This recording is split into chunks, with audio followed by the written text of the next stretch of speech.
All right, beautiful humans. Welcome back to another episode of Naked Sunday. I am your host, Caleb Nelson, and I have my new friend, the real Jason Duncan, on the podcast with me today. Jason, welcome to the show, my friend. Glad to be here. I love it. How'd you come around to the real Jason Duncan? Because I go with Leb in real life in my Instagram, and there's something fun about the realness about it. Well, so it's not really that great of a story other than how it ended. But when I first got on Instagram, the Jason Duncan as a handle was already taken. And honestly, I don't even know who that person is. I've never looked them up, but it was taken. So I had to do something. And so what I saw as common on Instagram was like the real or the original or official or something or the. And I thought, okay, I'll just do the real. So I did the real Jason Duncan. That was where it started. It was on Instagram. It was my Instagram handle. And then fast forward, golly, almost 4 or 5 years after that, that's when I actually started coaching people.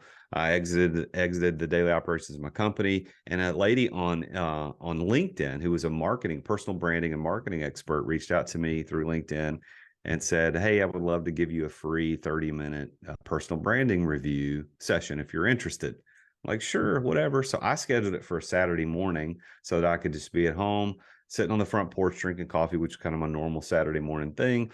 And so she calls me on a Saturday morning. We have this call, and she had done her research. She looked me up on Instagram, looked me on LinkedIn, looked me up on all the socials. And I posted pictures of me doing fun stuff, riding motorcycles, smoking cigars and all that. And I hadn't really turned into what I am today. And she goes, "Your personal brand is the real Jason Duncan. You just need to do that."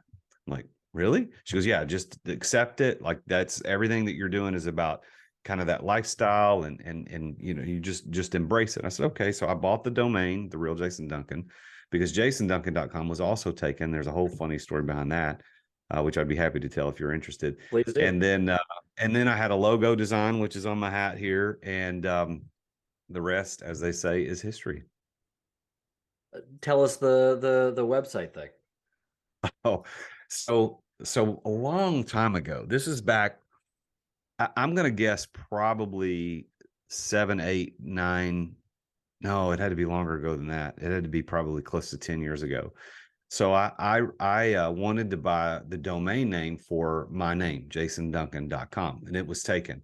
And by the way, I own the domain names for my wife, for my kids. Like, I think that's a good idea that you should buy the domain names because you never know what people are going to need in the future. So firstlastname.com. So Jason Duncan was already taken. And I found the actual the URL, jasonduncan.com, was at the time pointing to a MySpace page. So this is how old this is. And of course, MySpace wasn't even a thing 10 years ago. And so it was pointing to a MySpace page, and it had nothing on it except the guy's name, which of course is my name. And he was a musician and somewhere in Texas, and certainly no disrespect to him because I've never heard any of his music, but obviously not a well-known musician because nobody knew who he was. He didn't have any music on his MySpace page. And I tracked him down and I offered to buy the domain for $500. I said, "I'll give you $500. You're obviously not using it. I want to buy it." Nope. Wouldn't sell it. And I stayed in touch with him and tried, over the course of about a year, tried to buy it. And I didn't really need it. Like, I didn't, at the time I was CEO of my lighting company, happy running that. I had no idea that I would eventually be a podcaster, an author, a public speaker. I didn't know, but I just wanted to have it. And so ultimately, as I told you the story, I ended up buying the real jasonduncan.com and just making that my thing. And and in the process of just setting all that up, a Google domain broker reaches out to me and says, "Hey, jasonduncan.com is available. Are you interested in buying it?" And I said, "Well, yeah, I'm interested." Although at this point, Caleb, I already built the brand around the real, so I didn't really need that one. I said, "Yeah, I'd be interested."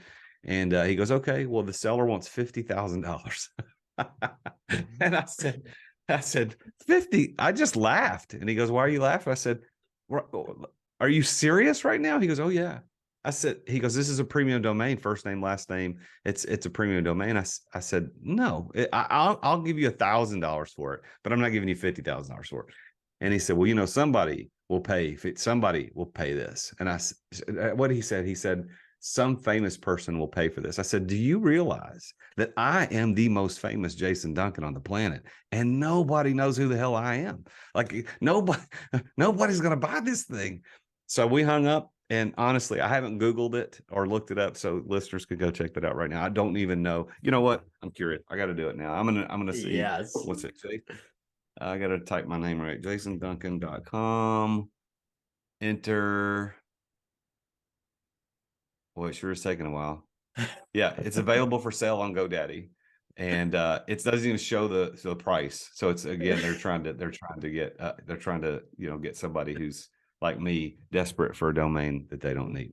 Still just sitting there. Clearly, they're biding their time, paying their whatever $15 a year or something like that.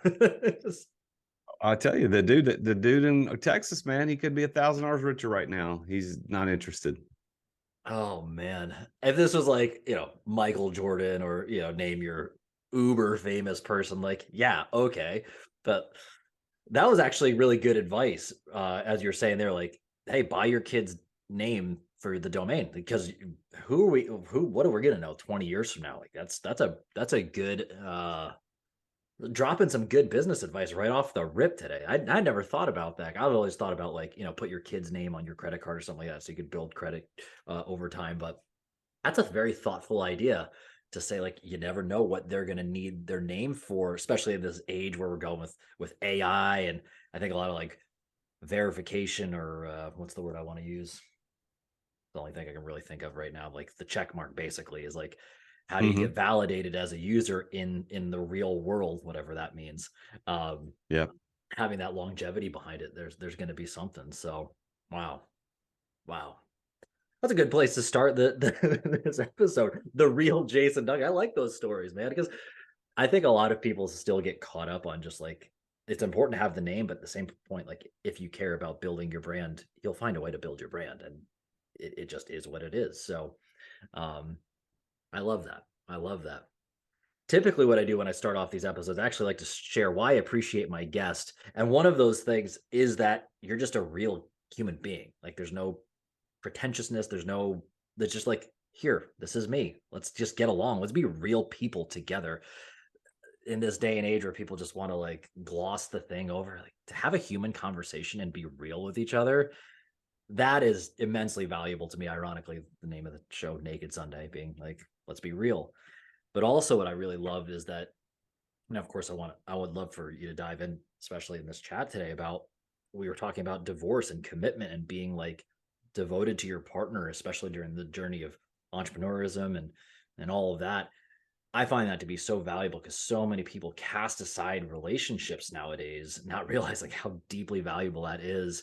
So that just, I just find you to be a man of character, and I really appreciated that about you. So I want to let you know I do that because it's my small way of saying, like, hey, universe, maybe we need to start telling each other why we love each other. Might be a great place to start for that whole thing called world peace. So wanted to share that with you, my friend. Well, thank you. Thank you. It's interesting. I was having coffee with a friend of mine this morning, and I've talked about this before on other podcasts, but in the social media world, we're all dealing with something I call contrived authenticity. Hmm. And we're taught to be authentic, to be ourselves, to be real, to use the terminology we're using. But sometimes, if we're just real and we don't contrive it in such a way that it matches what the platform requires, then nobody will ever see the authenticity. Because if you say, well, look, I'm just who I am, and I'll post once a month, and if you don't like it, that's fine. Well, that's fine if that's what you want to play, but also don't get mad at the system when you're not on the algorithm. The algorithm's not feeding it back. Now, there are obviously lots of people on Instagram that are not real, that they are 100% contrived and inauthentic.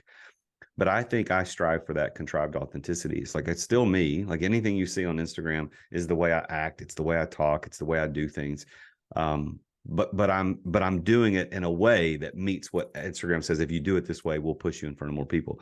So I think you're able to be real if, in fact, you are being authentic and you're contriving it in such a way that it fits the algorithm. So I think on social media, you have to do that. Now, we do the same thing in life too. And I think, Caleb, this as a professional, when you go into a business meeting, or you go to meet some people, or you go to a networking event, you're obviously being yourself. You're not showing up as somebody other than that, but you're playing to the room.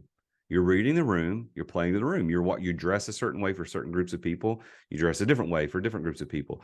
Now, if you never wear a suit, you're probably not going to wear a suit ever anywhere. Like I'm that guy. I don't wear a suit. I don't even own a suit anymore. I think I wear a black, and that's not true. I have a black suit that I wear as a quote tux to 2 black tie events that I go to a year, and it's the same one I've worn every year for 5 years. That's it. It's this thing. I only wear it twice a year and get it dry clean. That's it. But that's not me. Right now I'm in some slip-on shoes, some shorts, and a button-up, short sleeve. This is what I wear 90% of the time. But if I'm going to meet a potential new client, probably not going to dress this way. I'm going to read the room. I'm going to show up. So this contrived authenticity is something I think we should all give consideration to, because we do need to be real. We have to read the room. I know people who are real and they don't read the room, and everybody's put off by it. So I think there's, anyway, for whatever it's worth, that's what I believe. So contrived authenticity. I love that. It speaks to context and knowing how to meet people where they're at. And I think obviously you having a coaching background as well, not enough people think about dosing that. And then also, from a marketing standpoint, if you aren't capable of connecting with anybody because nobody can see you, well, are you really, is the impact you say you want to have happening? And that's another side of it. And so what I was hearing in that was, it starts with, you have to know who the hell you are. Because if you don't know who you are, you're also really not going to know how to show up with context and be like, well, I'm going to showcase maybe more of this, or I'm going to speak a little bit more, like I'm going to play more towards this so that person can connect. I think there's a deep empathy in what you're talking about there, that that comes first from knowing myself and be like, I'm not going to sacrifice who I am, but also saying, yeah, I want you to be able to understand. I want us to connect. I want us to see if this is going to work. And that's important, because it's like a lot of putting yourself in somebody else's shoes. Like, how are they going to receive this message so that I'm in a way that I can best serve them? I think that's a deeply valuable understanding of not only yourself, but the people that you wish to serve. So yeah, I loved your take on that. That was fantastic. Well, I think not enough people talking about it. I think there's people there's Instagram gurus, TikTok gurus that are out there that talk about different ideas about being authentic and being real, and also pretending. And I've always been a subscriber to fake it till you make it. That's how I've gotten where I am in just about everything I can. But there's the people like Gary Vee, whom I respect, and I think he's done some amazing things, but he poo-poos on this idea of fake it till you make it. And he says it's terrible. You should never do it. But I think that there's a misconception. There's fake it till you make it, and there's people that are outright lying, that are showing up in ways that are not who they are. But I know that when I started my lighting company back in 2010, I didn't know anything about lighting. And I had this conversation with one of the technicians on site at our customer's location, who asked me a technical question about the light that I honestly didn't know the answer to. And he asked the question, and I went, yeah, it'll be fine. No problem. Now, I was only able, and that was a fake it till you make it. Now, had I answered that question like, you know what, I don't even know, that would have put me in a really bad position moving forward with $1 million project at this hospital. If I had answered, people might say honestly, I did answer it honestly, and I'm going to explain myself in just a minute, but I faked it until I figured out how to make it. He asked a question about voltage. He said, hey, will this work on 110 and 277? Now, I didn't know what that meant. I had no idea. But here's what I did know. I'd done the research with my manufacturers. I had partnered with them on the project, and I said, this is what we're doing. They knew everything about the project. And I knew that these are lighting manufacturers who wouldn't send me to a customer with a product that wouldn't answer the question of some technician in the basement. So when he said, will this work? Yeah, it would be no problem. And then as soon as I got in the car, I called and like, hey, he asked this question. Like, yeah, no problem. Because I knew they wouldn't send me in. So I didn't fake it in an inauthentic or dishonest way. I just knew that I wouldn't be in that position if it wasn't going to work. So I think the fake it till you make it is right, but you have to be authentic. And again, I think it goes to that contrived authenticity. So in my lighting business for years, I pretended, not in a dishonest way, but pretended to be much more successful than I was. And eventually I became the success that I was hoping to become. As a coach, same thing. As a public speaker, I can pretend to be who I want to be so that eventually I grow into the thing that I in fact wanted to be to begin with. So I like the fake it till you make it, only as long as it's not done in a dishonest way or you're trying to pull the wool over somebody's eyes. I think you have to show up as you want to be, so eventually you can be whatever that is. Well, I think the thing that stands out to me there was you were bolstered by strong relationships Yeah. that you're talking about with your manufacturers, which, again, having a deeper relationship with yourself allows you to trust in building these other relationships. And like, this person wouldn't put me in the wrong place. Go figure. I'm sure if things went sideways, you'd be like, hey, I'm going to take ownership of this. That's also part of accepting the responsibility. But I can't remember who I heard say this once, but a lot of times people are trying to build their own thing when they're taking taking somebody else's course, as opposed to just do it the way they said and then iterate, because they don't know what they don't know yet. It's trying on, almost like trying on a new set of clothes. You can like try their thing on, see how it feels. And then after a bit, after you're like, okay, I really see where like maybe I could tailor it this way, or maybe this color works better for me, or whatever the thing is. I'm kind of using some abstract metaphors, but that idea of fake it till you make it makes a lot of sense. You got to practice the habits before you like that's, you'll eventually get there. You don't have the biceps until you've done enough bicep curls, but you're gonna practice like you're gonna have biceps. So that makes a lot of sense. Well, there's people that say, dress for the job you want, not the job you have. And I don't know that I 100% agree with the sentiment. Of course, I definitely agree with. But if you're a garbage man, and you want to be on Wall Street, you're not going to show up in a suit to take the garbage out, right? But the idea is you got to show up in a certain way. So the idea of putting yourself mentally, having a mindset that allows, say, this is what I want to be. You live in that mindset, you will become that thing that you put your mind. I believe that the dominating thoughts of our minds will eventually reproduce themselves in outward physical action and become reality. So if we want to become something, whether it's a good husband, a good business partner, a good friend, a good dad, we have to constantly think about what we want to become. Now, is that dishonest? No. It's like, I'm not this person, but I think about what I want to be. There's a certain financial goal that I'm wanting to attain. Every day, I say that goal in present tense, as if I had it, and I act as if I had it. Well, I don't. Is that dishonest? No, it's I'm working the law of attraction to attract that reality to me by constantly thinking about that. That's the way our minds work. It's how God created us. And we'd be silly to not take advantage of that. I like the way you describe that law of attraction there. It's less like woo, but it's more I'm putting myself in that place so that I can do the behaviors that bring that to me. Because a lot of people just go like, oh, I'm just going to think about it, as opposed to, well, what does that person do? And that's the action that brings it into fruition. Yep. Before we go too far, I'd love, of course, for you to just allow yourself to, I'd love to allow you to just introduce yourself to the audience. Like, tell people, who are you? Well, I am, as we talked about, the real Jason Duncan. And so I'm married to my high school sweetheart, Christy. We've been married. We just celebrated 28 years of marriage. And we met on a blind date at 15 and 16 years old. We have two grown children. Our son will be 23 and then I think in a couple of weeks. And our daughter is 20. She still lives here at home with us.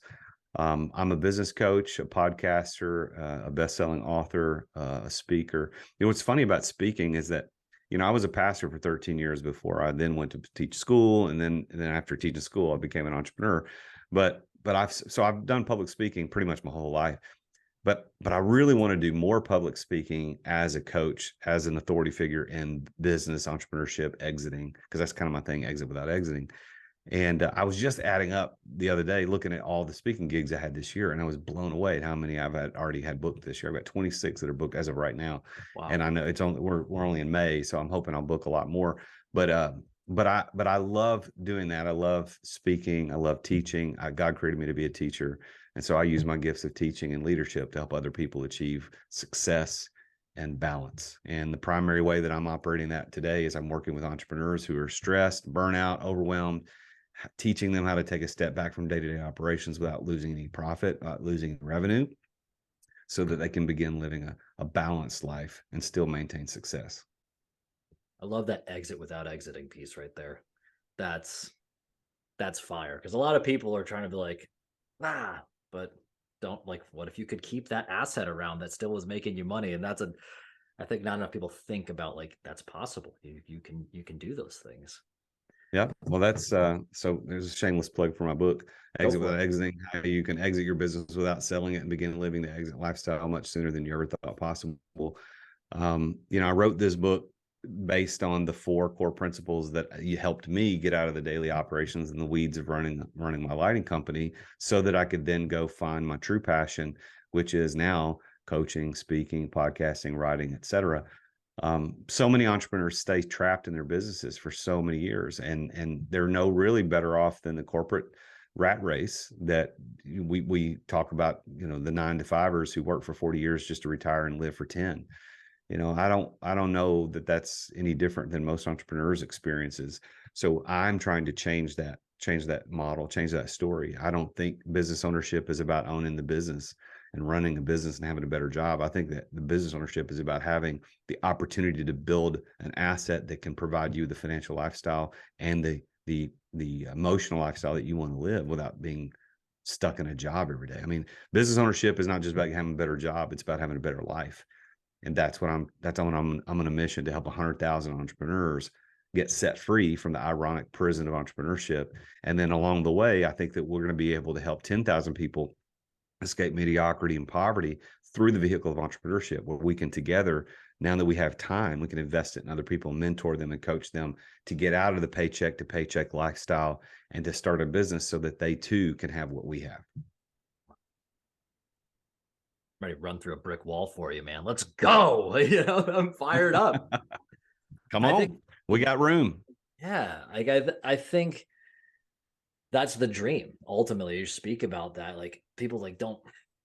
I mean, a lot of people like start a business like, hey, I want to make money, but like, what is the money for? And it's the lifestyle, the idea of freedom that comes along with it. And I think a lot of people don't realize that in the beginning of running a business, there's a lot of stuff that you do not realize. Most people see the end and they see people with the yachts and the whatever, and they're like, oh, that'd be great. It's like, that's not how day one goes. And there's ways to get there. But um I gotta like, I know for myself, like that burnout cycle you're talking about there, that you're kind of stuck in your business and you're burnout in the day to day of all that stuff. So I can see that the book has been so powerful for you, and the strategy around it. You mind giving us like kind of the overarching pieces of those 4 steps you were saying, those four pillars of that? Because I think that is just key. Like, what's the general roadmap for people to go through? Well, the first thing that you have to do is it's about mindset. So this is kind of this is the umbrella over the 4 core principles. Like the 4 core principles only work if your mindset allows it. So mindset is everything. You're experiencing a reality that you've thought about consistently for the last 20, 30, 40 years, however long you've been alive. Your reality is based on how you think. So if you're stuck, you're burnout, you're overwhelmed, it's because of your mindset. So first things first, you got to get your mindset right. That's the umbrella. That's over everything. But if we're talking tactical, strategical things, so what I talk about, the 4 core principles, the first one is embrace delegation. And that really is where everything starts, because delegation is your key that opens time. Because if you do everything yourself, if you're the hero of your own story, you're the hero of your own business, and you're showing up every day and you're putting out the fires, you're saving the damsels in distress, and you're doing all the stuff that a hero does, you're never going to experience the building of an asset and the building of a life that you started your business for to begin with.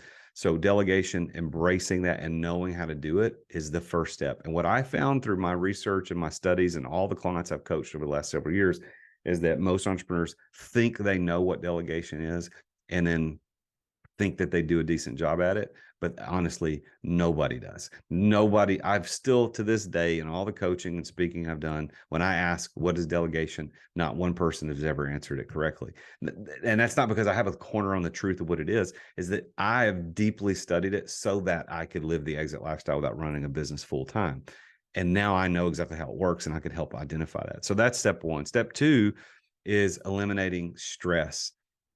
Stress is the cause of so many problems in our lives. And stress can be eliminated, not just reduced or managed, can be eliminated if you understand the true cause of stress in the human condition. So what I did is I took a deep study of stress, how it's caused, how to manage it and effectively eliminate it from my life. And then I started teaching my employees, and the business completely changed, because now it wasn't people running around with chickens with their head cut off or their hair on fire. Like, we're dealing with stuff on a daily basis that allows us to operate correctly. I know you've been into a store or a place of business where you could feel the stress on the employees and you didn't like it and you walked out. You're like, no, I'm not doing business there. A lot of entrepreneurs are trapped in their businesses simply because they don't manage stress. The third one is establish systems and processes. And ironically, systems and processes is what most coaches talk about. If you hire a coach today, hey, I'll help you systematize, I'll put processes in place so you can walk away. Well, the truth of the matter is, a system and a process isn't going to help you walk away from anything if you're still doing it all yourself and you're still stressed out. You're just going to have stressed out systems that you have to manage. So systems and processes are not the key alone to unlock freedom as an entrepreneur. It starts with delegation, then stress elimination, and then third, now that you've got those things in our hand, then I can work with you and show you how to set up the right systems and processes. And then fourth and final is invest in people. And investing in people, there's two definitions of the word invest. One is, of course, you put time or money or resources into something with the expectation of a profitable return. That's an investment. But the other definition of invest is to furnish with power, authority, and rank. People don't think about that side of it. So if you want to exit without exiting, if you want to exit your business, you have to invest in your people the right way. And there's certain ways to do that. One of the things I teach in the book is about the real reason why people work for you. And most people don't know the real reason. They think it's just finances, but it's really another thing. And I'm actually in the process of hiring a new assistant right now. And I've got an interview coming up this Friday. And the first thing this lady told me when I asked her was, so what interested you in this position as opposed to, like, everybody's hiring? You can get a job everywhere right now. If you are unemployed, it is pretty much your choice because there are so many jobs available right now. I said, so why are you interested in this? And she said, for the opportunity. I see an opportunity. And that is the real reason why people work. So if you can present the opportunity, you can invest in people where they'll stay. And like you said, run through a brick wall for you. They'll do the things you need to do. So those are the four things. And then, of course, the capstone of all that, the umbrella that covers it all up is mindset. I love that. I love everything about what you just described there. And if I may just kind of maybe regurgitate back in some of the words that I was thinking, the way I viewed, especially I'll take it from like a health lens. I'm going to jump right to the third one because that was the systems and the processes. And I'll use it from like a nutrition background. Most people want their macros and their, protein, carbs, fats, and like what are the exact foods and what's my exact meal plan. Yeah, sure, there's the system. Yeah, there's the barriers. But if you're not aware of the other stuff beforehand, it's almost like you're filling an empty bucket, or you just are adding more stress to an already stressed out system, and you don't have enough Yeah. confidence. And what that led back to, as you were saying all that stuff, delegation to me comes back to this trust idea. If you don't trust yourself enough or don't know yourself enough, you're certainly not going to hand off responsibilities or bestow, as you're talking about investing in people, like you're not going to bestow like the responsibility of whatever title they're going to have, or you're not going to say like, here, make this thing your own or this idea your own. That's going to be really hard to say, like, I'm going to let go of some of these burdens. And then the stress piece, well, if you're already stressed out, go add more stress by closing in the walls a little more. It's only a matter of time till that system blows up. So thinking about like, are you managing your time well, or Are you managing your relationships really well? Like those are the things that you have to think about more, the environmental stuff before you get there. And as you mentioned about the overarching mindset stuff, your mindset's the language you're speaking about. How are you thinking and feeling your way through all those environments? So I loved the pass through of all that stuff, because and I liked the order, especially because I don't think enough people think about, they're just wanting, like, just tell me exactly what to do. Well, if it was that easy, you would have already done it, because the information is out there for free. Like there's 1,000 business models out there on the interwebs right now. Chat GPT will write one up for you in 30 seconds if you really want one that bad. I for Yep. fun was playing around with that yesterday. I said, make me a meal plan with these, and then 30 seconds later, here's all the foods, here's the things, here's the recipes. I'm like, clearly that's not the problem. The other stuff, the managing that stuff, the working, the what, hence why coaching exists. But I love how you brought that to the forefront. Yeah, well, sequencing, you mentioned the sequencing, the order. Sequencing is really important. And I'm no chef. I'm no wonderful cook. I know I can work my way around a grill and I can make desserts. That's about it. That's all I got. Better But than me. here's the thing. You can take all the ingredients, but if you don't sequence it correctly, you're not going to cook the thing. If you're not going to bake the cake correctly. So just because you have a coach that tells you he can help you with systems or processes doesn't mean he's going to unlock the freedom of your time back. I'm the best on the planet for helping people exit their businesses without exiting. I'm it. Like, I don't think there's anybody else out there doing it. And I don't mind saying that because I've done it. This is not theory. And I've helped dozens of other people do the same thing in a very short period of time. Now, what everybody does with their time once they unlock it, that's completely different. Me, I spend a lot of time traveling. I love to ride motorcycles. I love to go camping. My wife and I just got back from a 4-day trip to the lake for our anniversary. We're leaving again Sunday to go RVing and motorcycle riding for a week. As soon as I get back, I'm flying on a plane to Pensacola. I'm speaking at an event on Memorial Day weekend. I'm coming back. We're doing a motorcycle ride on Memorial Day. That's what I'm doing with my time. But other people say, hey, and this is what's interesting, Caleb, is that other people say, well, I'm still working 40 hours a week in my business, Jason, but I'm getting a whole lot more. I'm getting 110% done, opposed to maybe getting 40% done before. Why? Because 40% was only getting done because you were focused on the wrong things. I can show you how to, you can keep working 40 if you want, but you will offload half of the old hours that you were distracted by things that didn't matter. And somebody else is going to be doing it, or you're going to have systems doing it, or you're going to eliminate it. And the 40 hours you're putting in now, you're going to triple your income. And I've watched that. I've got one client, I'm not going to name him, but got one client who literally has tripled his income since I started working with him. Tripled.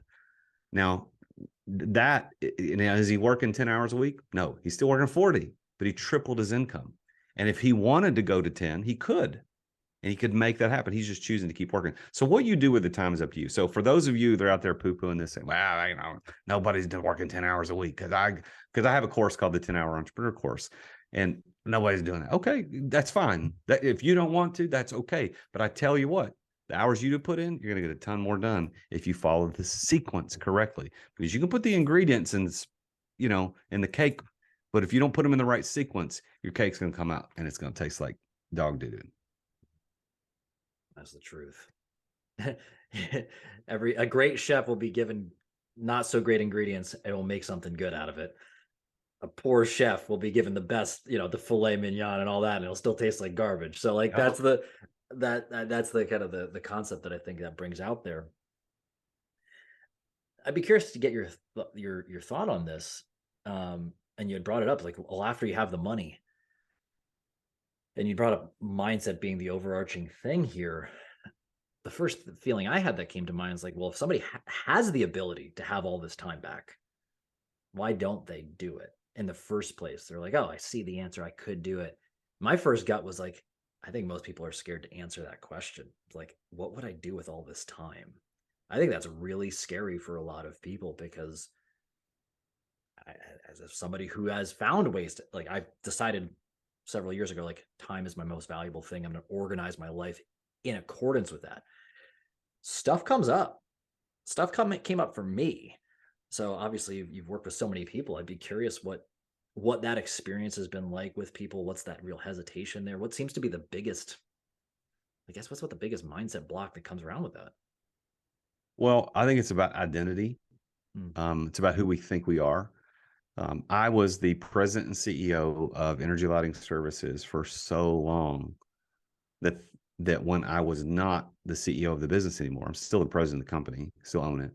But when I'm not, I don't have it on my business card anymore. I don't show up as that guy anymore. Who am I?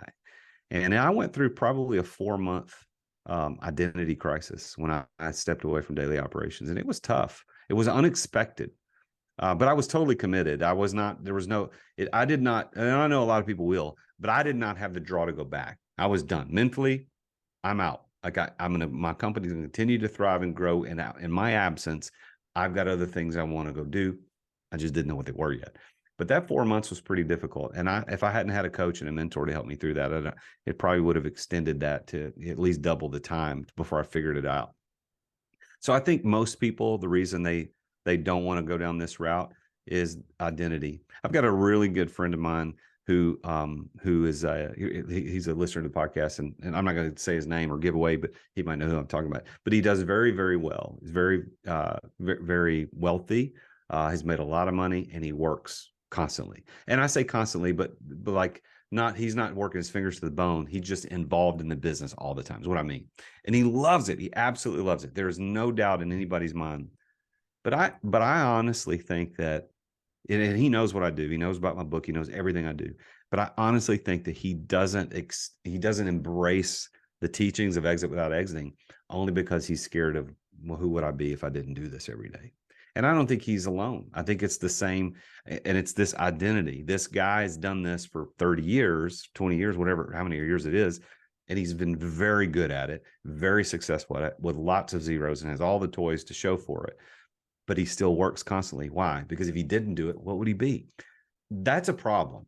And I think this is a problem with entrepreneurship. Entrepreneurship teaches, or at least people teach that it teaches that it's all about the hustle and grind. You just got to work, work, work, work, work, and what the hard work leads to the rewards. Okay, I don't disagree that hard work is good, but I don't think that's the key to success as an entrepreneur. As a matter of fact, I know it's not, after interviewing almost 200 entrepreneurs on my podcast and asking them the keys to success.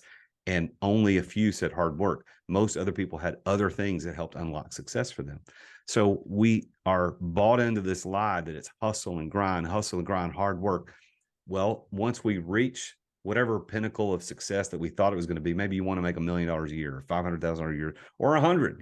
Wherever you are on that spectrum, when you reach it, it's like, well, okay, well, now what? Well, I got to keep doing it because I don't know what I'd do otherwise. So I think the answer, Caleb, to your question is it's identity. The reason people don't embrace the idea of stepping away from daily operations is they're afraid. And that's why you see corporate people who retire and then die, because they're so used to doing it. And as soon as they retire, within a year, they're dead because they don't know what to do. They don't know what to do with themselves. I love the movie Shawshank Redemption. It's my favorite movie. You know the movie? You know what I'm talking about? Love it. Shawshank Redemption. Okay. Love it. So what happened?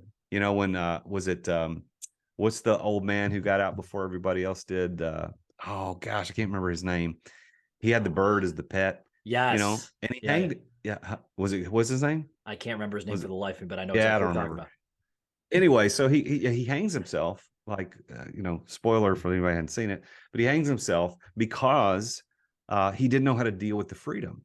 And then when Red, Morgan Freeman's character, gets out, he contemplates the same things. He doesn't know how to deal with it. Now, I won't give it away because that I don't want to give away the ending of the movie. But when he figures out how to deal with it, and I can help entrepreneurs figure out how to deal with it. So you don't know what God's got in store for you. You don't know, but I can almost guarantee that I'd say 80 to 90% of entrepreneurs are not living in the center of their purpose. They're doing okay. They enjoy what they do. They like it. They're making a difference in the world, but it's not the purpose that God put them on the planet for. Once you get out of the daily operations of your business, you can discover that purpose and have the time and resources to accomplish it. I appreciate you sharing that. And I remember the first time I had somebody, because I'm down the road from the big GE. Actually, they might be closing up. I can't remember what their plant here is, but I remember back when I had my gym, I had a client. He told me about somebody who had just retired a year before, dropped dead.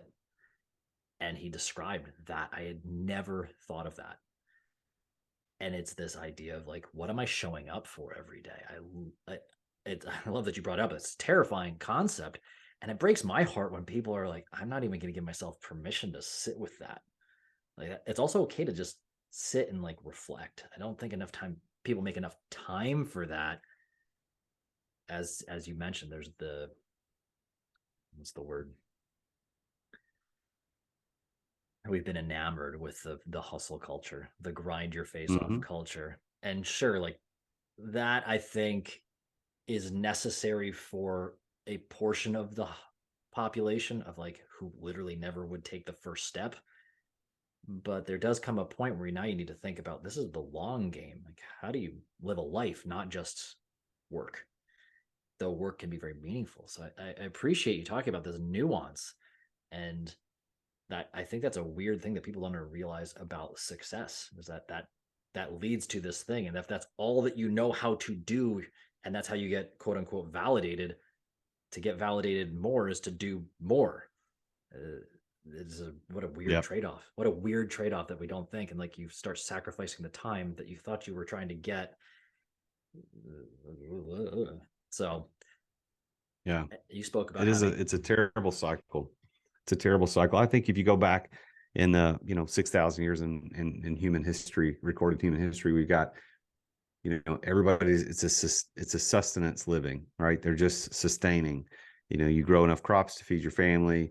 You make the food just for your family. You have a house just big enough for your family. There wasn't leisure wasn't part of the deal, right? It was a sustenance. And then eventually industrial revolution, farming, agriculture, all that starts producing where we have more than enough, and we start relying on other people's efforts to bring that to us. Well, now we're at this place in the new economy, the new age of the ChatGPT era, where we now really, if we thought about it, we only really have to probably work, I don't know, 10, 20 hours a week to accomplish just enough to carry for our family, take care of our family. But we continue to work to buy things and buy stuff and do stuff that is leisure. And we're not really making a difference. So what I'd like to see is entrepreneurs get free from the business, live the exit lifestyle, but not just to support their own needs and desires, but also to pour into others who need to be lifted out of that cycle of just working to pay for the bills and pay for extra stuff, and actually start living the life that they want as well. Love that. I mean, it's a really valuable mission right there. You've already brought up twice two key points I mean, also more importantly, when you introduced yourself, essentially brought up your family. So relationships have clearly been a very key point of this. And you mentioned your recent TED Talk, that was a cornerstone of the presentation. You talked about with your lighting company, with trusting your manufacturer, with when you're making that pivot yourself, having a coach, having a mentor, like there's a relationship to shepherd you through powerful time. And I'm gonna say, because you and your wife have known each other since you said 15 and 16, a wild ride for the 28 years, I think I remember you saying. Like, can you bring people like kind of like the perspective around relationships guiding you through that? Because I think that framework in and of itself, more than anything, is what I believe keeps the rails on for when I pivot to the next thing in my life. Like, who am I doing this with? Not just what am I? It's like, who am I sharing this experience with? Like, I'd love to get some of your takes from your presentation and just all of that. Well, there's to go back to our earlier part of the conversation about being real, contrived authenticity, being real. You got to read the room, show up the right way, dress the right way. Make sure you say the right words, not in a dishonest way, but in an appropriate way to be real, but yet read the room. There should be one human, and with the exception of your kids maybe, but there should be one human on the earth that you can be totally real in front of, no contriving necessary. And that is your spouse, if you're, your husband or your wife. And that's what I have in my wife, Christy. It's like, we can be 100% real. Your podcast is Naked Sundays. I mean, it is the one person that you can actually be naked in front of with zero care is given. Like, you don't have any thoughts about what what you look like or what he looks like, she looks like. It's like, that is the most real relationship we have on planet Earth. That's it. Now, you probably have a very similar version, although it's not part of it, with your kids. Like you can be really real around your kids to a degree. I don't want to get weird, but to a degree with your kids, but nothing like your spouse. Now, that relationship is worth something. And that relationship is being disposed of by people for the pursuit of their own happiness. We have become such a selfish world that we dispose the most important relationship in our lives because of the pursuit of some other option that we think makes us happier. So the way this all started for me, the don'tsaydivorce.com thing, the way this started for me was a little over a year ago. I was on a podcast with Brad Lee. We talked about business. It was a great podcast, but he asked me about my marriage because I just celebrated my 27th anniversary. And I said, he asked, well, how do you do it? And I said, well, listen, one of the things is we just don't say divorce. We don't say divorce. It's not an option. We've burned the ships. Like it's ride or die. We're in, just the two of us. We're committed 100% to one another. And so no matter what comes, we're going to stay committed. There's no out here. There's no exit. We're in. And that clip, that 51-second clip of me saying that went viral, 30 million views, insane. Wow. So I decided to make that the subject of my TED Talk. So the TED Talk is called Don't Say Divorce, and it'll be released on TED's website, I think sometime this month or first next month. I just wrote the YouTube description yesterday to submit, but that's going to come out. And so the reason I did the TED Talk is there were so many people who are interested in it. I mean, I was getting messages daily, people asking marriage advice, relationship advice, and I'm not a marriage coach. That's not who I am. But I want to share resources with other marriage coaches and people that can do that through my website, don'tsaydivorce.com. So if you go to don'tsaydivorce.com, it's actually on my website, therealjasonduncan.com, but it redirects. But it's just a page that's got the clip that went viral, and I'm going to be posting. That's not up yet, but I've partnered with, I think, 5 different marriage coaches all around the country to provide services for marriages that maybe need strengthening or support, or if they're on the verge of divorce, somebody can help them with that on that page. Plus, I'll have the TED Talk will be posted there when it's ready. And then I did a solo episode of my own podcast. It was just released Friday, called Don't Say Divorce, where I took my TED Talk, which was only 18 minutes, and I expanded it and I did 40 minutes. Like I did the whole thing, but I really went into all the details that I couldn't do at the TED Talk. So you can go to don'tsaydivorce.com and watch that today.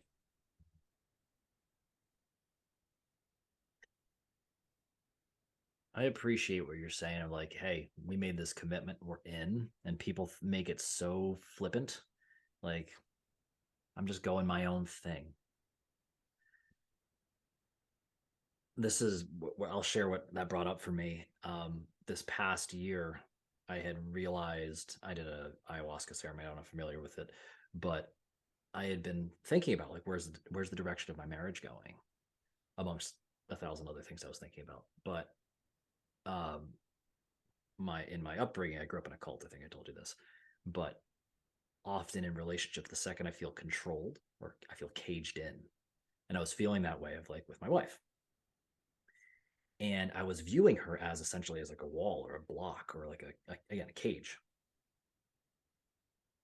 And I was like, this is not okay. Like, I need to fully give myself over, because whatever blocks we need to go, if we want to have kids, we want to do all this stuff, like we need to be together. Like, this is a united front. This is not just about me. This is not just about her. Like, we're going to be a united front together wherever we go.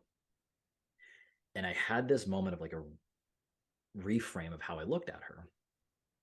It's like, instead of looking at her as a cage, what if instead I look at her as like a laser pointer, a prism that like channels all this energy? I tend to be more the creative, flowy, shake hands, kiss babies kind of guy in our relationship.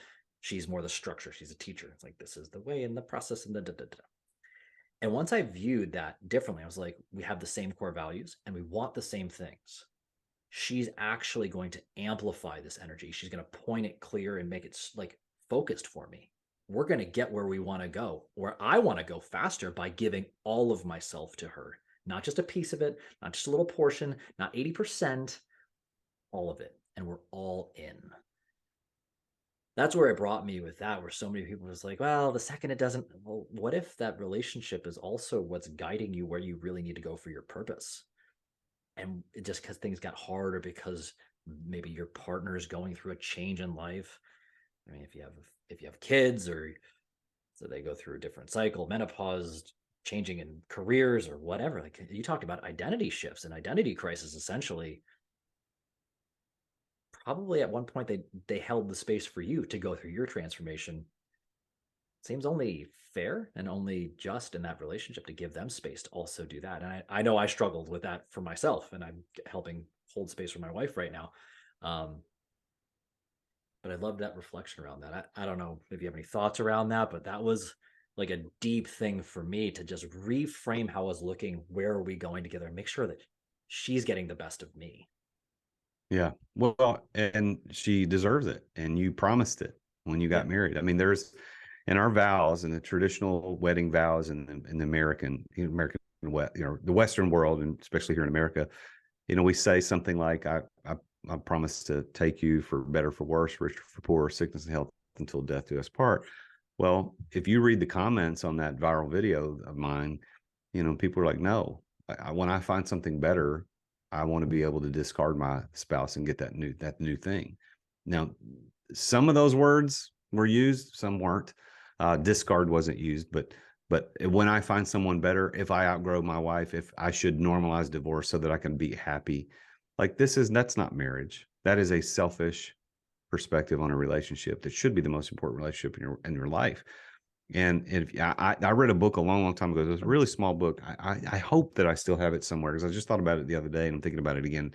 Called I don't remember the name of it, but it was about that. The premise behind the book was that selfishness is the root of all sins. So if you think about every sin that can be committed, selfishness is the root of that sin.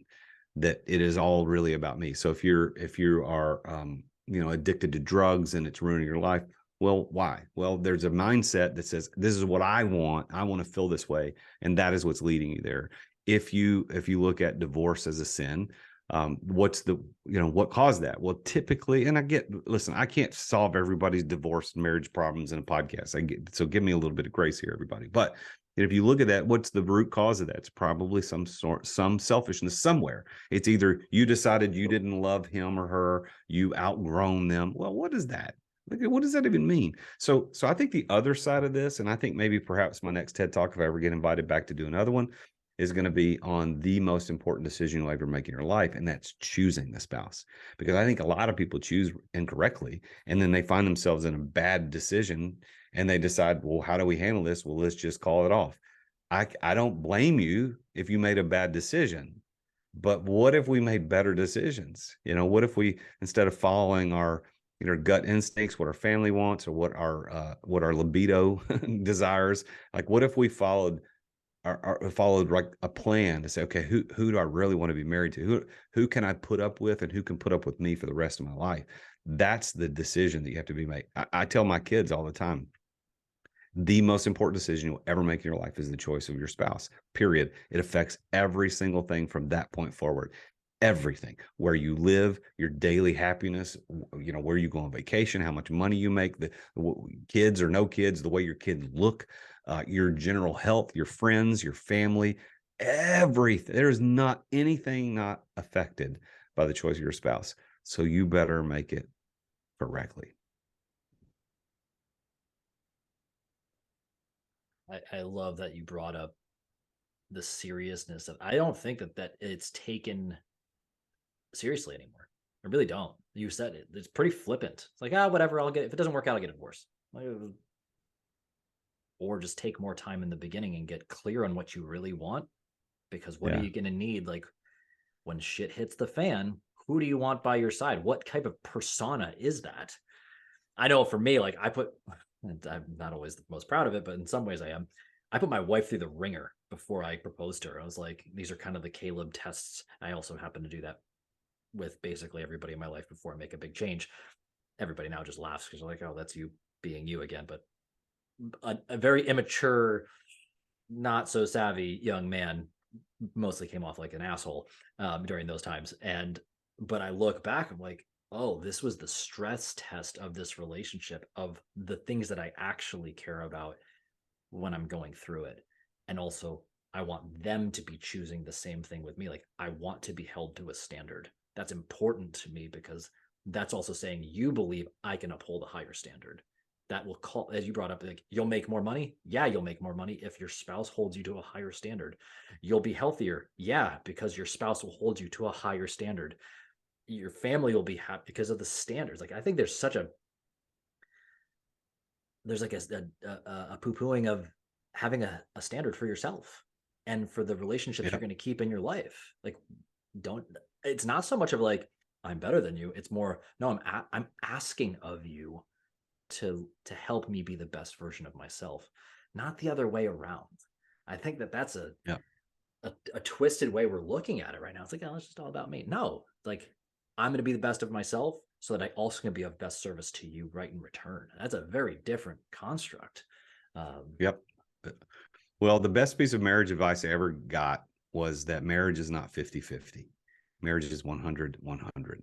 mm, And the 50-50 thing is not good. And here's why: because if you go into a relationship 50-50, like I do 50%, you do 50%, if there's ever a deficit in a relationship where it isn't hitting 100%, you will never for a moment consider that your 50 is not met.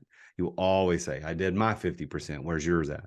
You will always blame the other person. But if you go into it 100-100, that means that anytime the relationship isn't at 100%, you can't blame the other person. You have to look internally and say, well, what did I do to not bring this to 100%? And that takes maturity.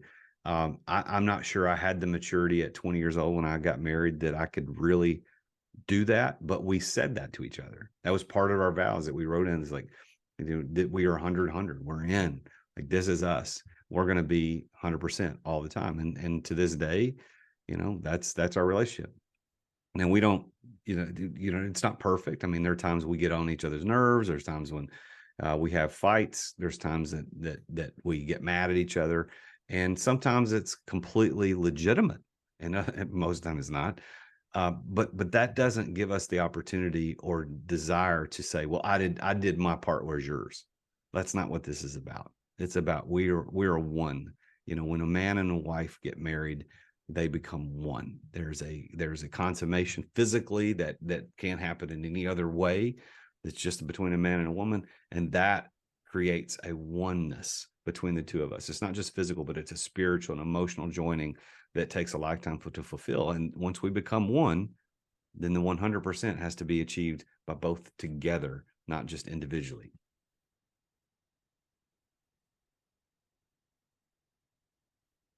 I mean, it really sounds like your relationship just keeps getting stronger and stronger. And you said, just coming off celebrating your 28th anniversary. What are some, like, the keystone habits that you guys have? Like, what are some of the basic routines to keep this relationship getting stronger over time?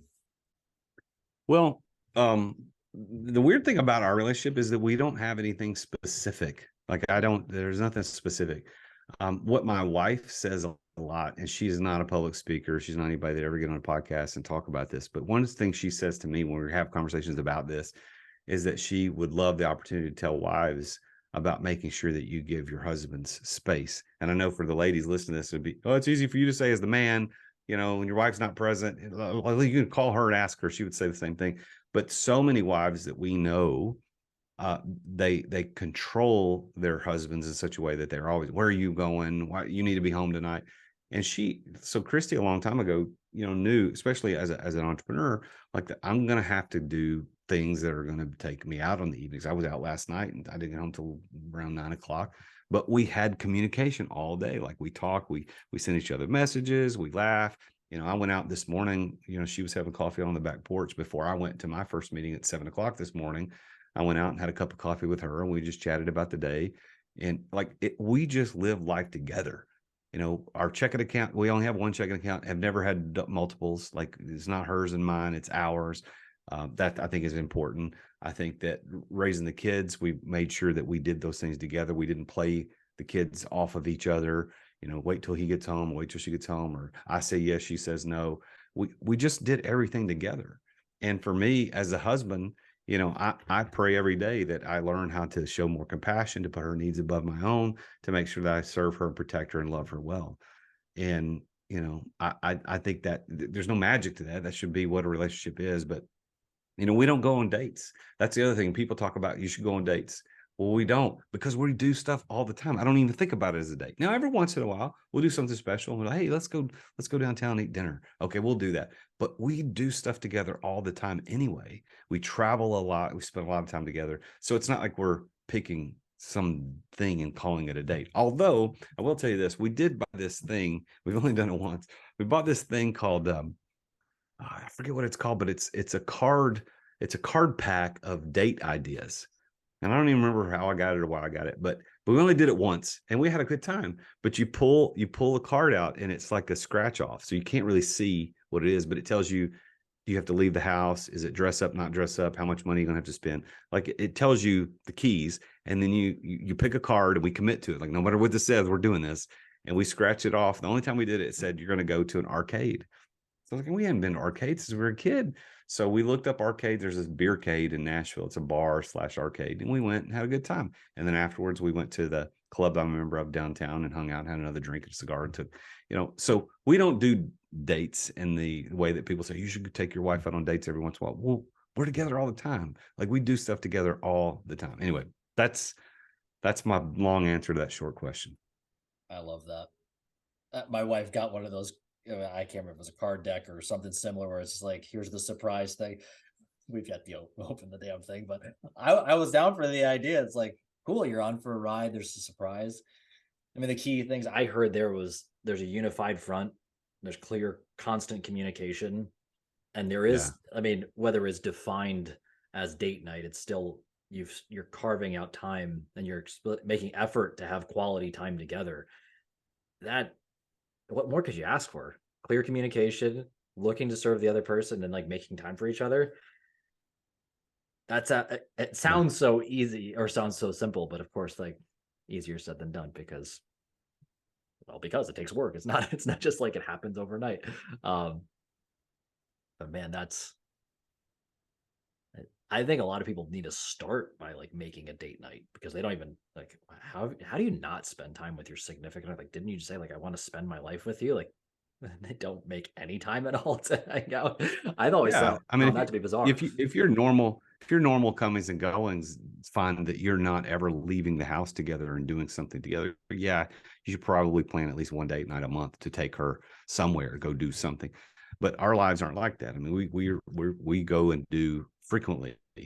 We're having some friends of ours come over tonight. We're going to put a fire pit out in the backyard. We're going to open a bottle of wine. 4 of us going to hang out. Like it's like a double date, right? So we didn't have to plan it, but we're doing it. You know, next week we're going. Let's see, what are we doing this weekend? I forget what's going on this weekend. Anyway, next week we're leaving to go camping for a whole week. We're going to be living in a 34-foot RV together for a week. And then I'm flying to Pensacola and I'll be gone for a couple of days and then coming back. And then we're going to go on a motorcycle ride all day. So we're always together. But if you are a guy that goes to work 9 to 5, comes home, you eat dinner with your wife, and then she goes off to work or she stays home, whatever she does. And that's just every single day. And then the weekends, you're just mowing the grass and trimming the bushes. Yeah, you probably ought to get one of them date card things and do it. It's a good place to start. I also love that your wife like suggests, hey, you need some alone time, some space. Give space. I think it goes both ways too. Like everybody needs a little bit of space for themselves, but encouraging your partner to have you time, like go do your thing. Like I have a boys' night every Wednesday, sacred ground. My wife is hyped when I'm go out for boys' night because she's like, I have the house to myself. It's glorious. And I come back, she's happy as a clam. I got my dose of social time with my boys and like, cool. Yeah, Yeah. nothing to worry about. We're just going out to dinner and just hanging out and then come back. Good, we do like the early bird special because I'm trying to accelerate my old man self. So 4:30 is dinner time in our neck of the woods. But Yeah, well, yeah, that's good. I mean, that relationship, the marriage relationship, really just requires open communication, honesty, time, quality time, and quantity time. And then, we don't have the opportunity now, but the whole part of your sexual relationship too is something you have to consider. I remember when we were early, we were still in our 20s. Of course, we got married when we were 20 and 19, but we were still in our 20s. We went to a family life um, weekend to remember marriage conference, and one of the speakers gave a very I don't know how to describe it. Good. That's a terrible adjective, but it was a very good speech, memorable speech about the sexual relationship between a husband and wife. It talked about that. And, nobody ever counseled us. I mean, we got married when we were young. We were virgins, both of us. We got married, and very proud of that. The fact that we've only known each other. And I think that has a lot to do with our compatibility, not only sexually, but just in general. But he gave this speech, and we were both like, we never thought about this before. We never thought about it. So we started reading books about, I think there was one called His Needs, Her Needs by somebody. I forgot what it was. It was really good. And there was 2 or 3 other books that the guy recommended. Completely changed everything for our relationship, because frankly, that part of our life wasn't great. And as we started focusing on, well, what does that mean? How does that look? I mean, that changed too. So I think there's there's so many layers to the relationship between a husband and wife that you got to pay attention to that. And one last thing I'll say about this, and then we can go to whatever subject you want to talk about next. But is that so many times when you have kids, parents stop focusing on each other. A couple stop focusing and focus on their kids for the next 18 to 20 years, and then the kids leave and they are living in the home with a stranger. So the divorce rate significantly bumps after kids leave the home. Why? Because you spent 20 years, 18 years focused on the kids, everything about them. Now, that doesn't mean the kid, and I certainly don't take that to mean you shouldn't pay attention to your kids. My kids and I, now that they're adults, we have great relationships, and it's growing, especially with my son, because he moved out a couple of years ago, and I'm watching him become an adult, and we're having an adult relationship, not just a father-son. But your number one is your spouse, period, above everything else, above the kids, above everything. Kids are number 2, and they need to understand that. And your wife needs to understand it. Your husband needs to understand that. And so if you don't, what's going to happen is you're going to put those kids number 1, and you're going to put your spouse at a distant 2. You won't have any date nights. You'll be struggling to keep connection. And then when the kids leave, you're like, why are we doing this? And that's when people get divorced. A lot of folks get divorced. And so I don't want that to happen. That's some sage advice. And I got to imagine, like, it's hard to hear, because I mean, I've mostly coached a lot of parents in my life, and I don't have kids yet. But having observed that phenomenon all too many times, that's heartbreaking. That's heartbreaking that you forgot the love that brought you together in the first place, and it was worthy of nurturing the entire time through. Like, that's, plus I think the secondary piece, this is one of the things I've had a conversation with people about. It's like, you're also the role model of what love looks like to your children, what an intimate partnership that they're going to go model their own intimate relationships with. If you've modeled intimacy and love and connection and learning how to prioritize, like, go figure, they're probably going to go, I guess that's probably what I should do too. And this seems to actually work. That, I got to imagine, like, there's still a challenge, a difficulty around, like, well, I'm going to make some space for us. I'm going to take my attention off the kids for a second and make sure this stays as a priority. Maybe there's a guilt or a shame or whatever, because maybe somebody else is going to judge them for, like, I'm not being the best mom or being the best dad because I decided to go on a date night. It's like, but I think the long-term ramifications, like the expectation, what happens if you're dead? Like, and you didn't show them the model of what a healthy, nurturing, loving, supportive marriage looks like. They're left with no model. They've been left with no rudimentary structure to say, like, oh, this is kind of how this works out. Okay, cool. Like, make some space for it. And it doesn't have to be all or nothing. It's just like, hey, at a minimum, let's make sure, like, we're touching base. We're making sure we're looking out for each other's needs in some way, shape, or form. So I think that's so important that you said that there, because, man, I got to imagine it's also not easy for the kids after they're grown up and like, well, mom and dad just got divorced. What? Like, I thought everything was okay. Yep. But you never really know. Well, when you choose your spouse and you put your spouse number 1 in your life, and you have kids, the odds of to use the word neglect, the odds of you neglecting your kids are just really, really low, because you understand the most important relationship is husband, wife. Second is parents with your kids. But if you choose your kids over your spouse, then the word neglect appears, because you will neglect your spouse. And the reason I know that is I've watched it just anecdotally, I've watched it happen, but I've also in the comments, 30 million views on that video. And you go and read those comments, because I actually mentioned in there too about how we put ourselves, as spouse first above the kids. I had so many comments, negative comments about, how terrible that is about me putting my wife above my kids. But if you read those comments, you see neglect. Now, they're never going to say it, but they're going to say, I choose my kids over everything. Okay, what's the option? What's the option? Well, you're not going to neglect your spouse. So I truly believe that if you choose your spouse as the number one most important relationship, and you leave that person in that position permanently, and then you have kids, you're not going to neglect the kids. I think it's an anomaly for someone to only pay so much attention to one another that the kids are neglected. That's an anomaly. I think the normative human relationship is that they will together pour into those kids and raise amazing kids who have great experiences and are well adapted. But if you, as a parent, choose your kid over your spouse, you're going to neglect your spouse. That's my opinion. I could be wrong. It's my opinion. No, I think there's a lot of, like, I zoomed out in my mind there as just thinking about that. I think it's the same premise as a lot of times people like are putting their attention to the wrong thing in their business. So we'll use a business because a lot of people are business owners who listen to this. A lot of people are always running around putting out fires with like that 20% who cause all the problems. And they're worried if they like take a little bit of space, take a step back, stop putting out all the crazy fires and just go focus on their core demographic, like it all solves itself.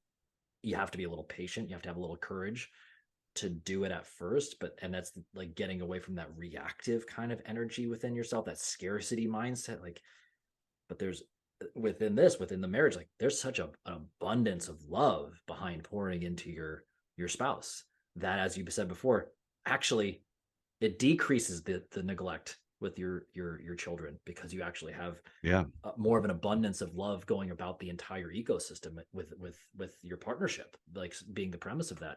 Like, go back to the core. That there, without that person, the rest of the family didn't happen. So probably go back and make sure the foundation is always strong. So that was the way I just visualized that.